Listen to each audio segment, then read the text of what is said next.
पुणे में रहने वाले सुभाष कृष्णराव सप्तऋषि इनका अनुभव उनके ही शब्द में दे रहे हैं।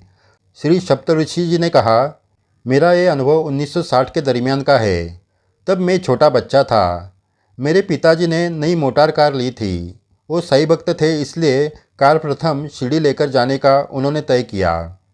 एक दिन गुरुवार को हम शिरडी गए। तब शिरडी में आज की तरह भीड़ नहीं थी। पिताजी ने कार सीधे समाधि मंदिर के पास खड़ी कर दी। वहाँ कार की पूजा की और हम समाधि मंदिर में सही दर्शन करने गए।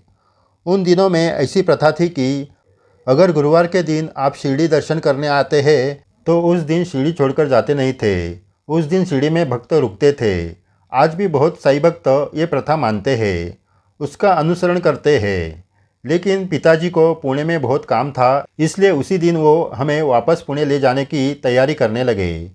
शिरडी गांव के लोगों ने कहा, आज गुरुवार है, आज ठहर जाइए और कल निकल जाइए। मेरे पिताजी उस बात के लिए राज़ी नहीं हुए, लेकिन गांव के लोगों का सम्मान रखने के लिए वो रात शेजारती तक रुके। शेजारती होने के बाद वो फिर जाने की तैयारी करने लगे। तब समाधि मंदिर के पुजारी ने कहा, आपको अगर सचमुच जाने की इच्छा है तो रात के 12 बजे तक रुको और 12 बजने के बाद जाओ। 12 बजने के बाद गुरुवार जाकर शुक्रवार आया, ऐसे तो समझा जाएगा। लेकिन पिताजी ने वो भी नहीं सुना। उन्होंने हम सबको कार में बिठाया और पुणे की ओर निकले।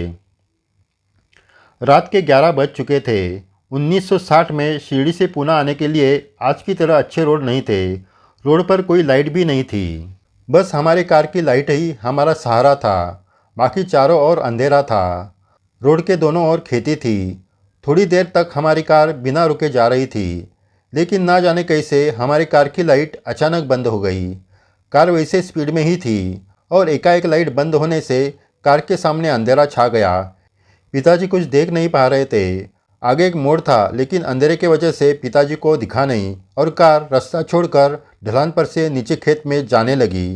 कार बेकाबू हो गई थी। हम एक दूसरे पर गिरे। ऐसे करते करते कार खेत में जाकर रुक गई। एक अच्छी बात थी कि कार पलटी नहीं। पिताजी ने कार चालू करने की बहुत कोशिश की, लेकिन वो चालू ही नहीं हुई। अंधेरा इतना था कि हम एक दूसरे को भी देख नहीं सकते थे।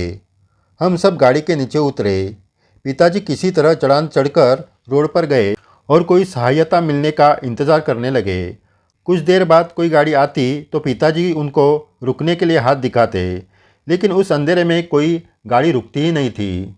ऐसी बहुत गाड़ियाँ निकल गई। आखिरकार पिताजी को समाधि मंदिर के पुजारी के शब्द याद आ गए। पिताजी ने वहाँ से ही बाबा की क्षमा मांगी और इस संकट से बाहर निकालने की प्रार्थना की। थोड़ी देर में एक सेना का ट्रक वहाँ से जाने लगा। पिताजी ने उनको हाथ दिखाया तो वो रुक गया। ट्रक में से एक जवान नीचे उतरकर पिताजी के पास आ गया। उसने पिताजी को क्या हुआ ये पूछा। पिताजी ने सब बात बताई। फिर वो जवान ट्रक के पास गया और एक बड़ी बैटरी लेकर आया। बैटरी के प्रकाश में वो जवान पिताजी के साथ कार के पास आ गया। कार का बॉनेट खोलने से पहले एक बार गाड़ी चालू करके देखे, ये सोचकर जवान कार में बैठ गया और उसने चाबी घुमाई। कार चालू हो गई। हम सब हैरान हो गए। फिर उस जवान ने कार की लाइट चालू की तो वो भी चालू हो गई, लेकिन लाइट चालू होते ही वो जवान चिल्लाया। हमने कार के लाइट में कार के सामने देखा तो हमारे पाँव के तले ज़मीन खिसक गई, क्योंकि हमारी कार एक कुएं को लगकर रुक गई थी। ऐसा कुआं जो खेत में ज़मीन से समतल था। उसके चारों ओर कोई दीवार नहीं थी। कुआं इतना बड़ा था कि पूरा एक ट्रक भी अंदर जा सकता था। हमारी कार एक फीट भी आगे जाती तो हम सब कार के साथ सीधे कुएं में गिर सकते थे। कार बंद होने के बाद बोनेट खोलने के लिए पिताजी अगर कार के आगे भी जाते तो भी वो कुएं में गिर सकते थे। इतना ही नहीं तो पिताजी रोड पर गाड़ी रुकवाने गए, तब हम सब कार के बाहर ही खड़े थे।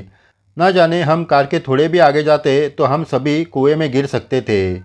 उस जवान ने कहा, साहब आपका नसीब अच्छा है, इसलिए आप बच गए, नहीं तो कार और थोड़ी आगे जाती तो आप सबकी जान जा सकती थी। इतना कहकर उसने कार पीछे लेकर रोड पर लेकर आया। हम सभी कार में बैठ गए। पिताजी ने उन जवानों को धन्यवाद दिया।